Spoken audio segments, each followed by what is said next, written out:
Hello, hello, hello. In this video, we're going to be checking out Tiny Tina's Wonderlands, the Borderlands spin-off game. And we are going to be explaining the game and showing what it is in 10 minutes. So, this is Tiny Tina's Wonderland in 10 minutes. If you don't know what Tiny Tina's Wonderland is, or you don't even know who Tiny Tina is, or know nothing about the Borderlands franchise, it's also another one of my favorite franchises in video games. I love Borderlands. It's a phenomenal game. My favorite Borderlands is Borderlands 2. I do really enjoy Borderlands 3 though. I have played that quite a few times. But it's still pretty easy to say that Borderlands 2 is no matter what my favorite. Well, in the Borderlands games, there's a character that goes by Tiny Tina. And in Borderlands 2, that character had a DLC based completely around her. This character, Tiny Tina, had a DLC in Borderlands 2 that was based all around her. That was called Tiny Tina's Assault on Dragon's Keep. One of the best DLCs in the game to date. The DLC was phenomenal, it was fun, it added a lot of cool things, it added cool weapons, cool characters, everything about it was good. It was one of those things that they just did a phenomenal job on, and I was very impressed, and my weapons suck. And it was really fun. So then, that happened, and Borderlands 3 went on its way with its life, and it got known as a really good game, because it had phenomenal DLCs, and everything else about the game was good. And then over time, we got Borderlands pre-sequel, which came out after, and it was kind of not that great. It had its moments, but other than that, it was a pretty crap game. And it was enjoyable at times, but it just didn't have the same thing Borderlands 2 had, so a bit of time went in between. They eventually created Borderlands 3, which was a pretty solid game. In my opinion, I don't really like the story that much, but that's not why I play Borderlands. Borderlands is to play for the entertainment of the game itself. Now, after playing it, you realize, story's not so great, but Borderlands 3, they did it pretty good on the gameplay. They kind of made everything about Borderlands 2 that you liked and took all the things you might not have liked from Borderlands 2 and fixed them. So the gameplay itself on 3 was really good. They had lots of fun bosses to farm, lots of stuff. And the game is, unfortunately, it's pretty much dead. They don't really do too much on it anymore. I don't even know if they're doing anything on it anymore. The game is over. Which is kind of unfortunate, because it was a pretty good game. So after that, they decided, since the game didn't do as great as they wanted it to, it didn't blow up like Borderlands 2 did. It just did okay, mediocre. So to solve their issue, they decided, why don't we just take a look at something we've done before that was quite popular, but do it again, bigger and better. So they released leaks and teases about a new game, not a DLC, a brand new game called Tiny Tina's Wonderland, which had everyone really hyped, because everyone was like, come on, it's just going to be Tiny Tina's Assault on Dragon's Keep, but bigger. Which is not something to complain about at all. And then a bit of time went by and we got Tiny Tina's Wonderland. And here it is. Now, I'm not very far into the game. Now, what are my thoughts on it? Did that work out? Was that done properly? Does it give the Tiny Tina's Assault on Dragon's Keep feel? So, was it a good job? From my experiences so far, I enjoyed that it's different with customization. And they did Borderlands, but they decided to change some things.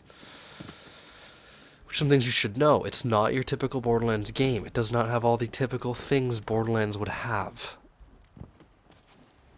It's one, there's a create your own Vault Hunter, I guess you could say, but it's not called a Vault Hunter. It's called a Pathfinder or something stupid like that, but you create your own character. And you get to build your own person. Oh, you're good. My bad. You essentially create your own character, and you design how they look, and then with some decent options for character customization. And then you get to design your abilities and you pick what you want. All right. Well, I'm bloody impressed. I try to smash this through the gate. There's Tiny Tina. Put those new powers to the test, Fate Maker. All jokes aside, no controls on your sleeve. It gets hot in there and they don't know. So, the customization, it was weird, but it's cool. But there's actual customization now. I don't 100% know how to feel about it, but I don't hate it. The game itself, it feels like a Borderlands game. It's got the same look. It's got the same feel with the guns. Same looting feel. So it's fun, because I just like the feeling of Borderlands. But the question is, was it worth it? Was it worth to stop Borderlands 3 and basically give up on it to work on this, which has also been given up on already? Maybe not. Again, I won't 100% know until I get all the way through it, but it's honestly what you expect if you know of Borderlands and you've played Assault on Dragon's Keep. There's not anything really too crazy to explain. There's some new customization and some new designs on how the interface looks, and some new names for certain things, just to be changed a little bit, because it's a spin-off. It's not connected to the Borderlands story at all. It's a spin-off. So, no, it's not horrible, but it's nothing too special either. It gives you that Assault on Dragon's Keep feel, and the Borderlands feel, but not to the point that it makes you go, oh my god, this is a whole new experience. This game is amazing. And yeah, it could have been, but they seem to have stopped working on it again, because that's a very popular thing nowadays. Game companies giving up on games because they get bad reviews. And I get why. It costs money, like everything nowadays does. You practically have to pay to breathe air, because people are retarded. And apparently everything needs to be paid for in extreme months. And it's unfortunate that it's almost a way of cancel culture making its way into our gaming, which isn't right. So many games get released and everyone overhypes it, and then the game comes out and people trash it and say it sucks because they were expecting the god tier best game ever. You can't do that every time, because the second game comes out, you look for every single small little disappointment, and it builds up, and then you end up just not liking the game. Game gets trashed, doesn't sell well, they don't make enough money, and they give up on it, because they're like, well, we can't keep affording to put stuff into this game if no one likes it. So then they stop. So I don't 100% know if it's completely given up on, but it doesn't, from what I've heard, it doesn't seem very great. It doesn't really have a bright future ahead of it. So, do I think there's going to be more Tiny Tina's Wonderlands expansions? Maybe not. What do I think about the game? Honestly, it's not a bad game. It's a Borderlands game and gives you the Tiny Tina's Assault on Dragon's Keep feel, but it's just nothing too special. You can't go into it thinking this is going to be the best Borderlands game you've ever played. It's just going to be another Borderlands game. You just get more Borderlands, which is cool. I have nothing bad to say about that. I love Borderlands. If you like Borderlands, you'll like this.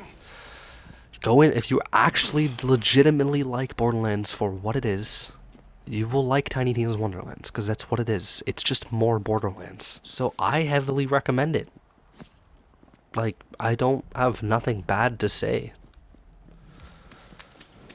So, whether the game's dead or not, who knows? But even if it is, the truth is, if they're done with this game, it's over. I know the company's not done. So, could this game be a distraction for them to work on Borderlands 4 and get us more and more information and closer to the release of the next Borderlands installment into the series? Might be. I guess all we have now is to wait time to find out. So, I hope you enjoyed this video. That's been Tiny Tina's Wonderland explained in 10 minutes. See you in the next one.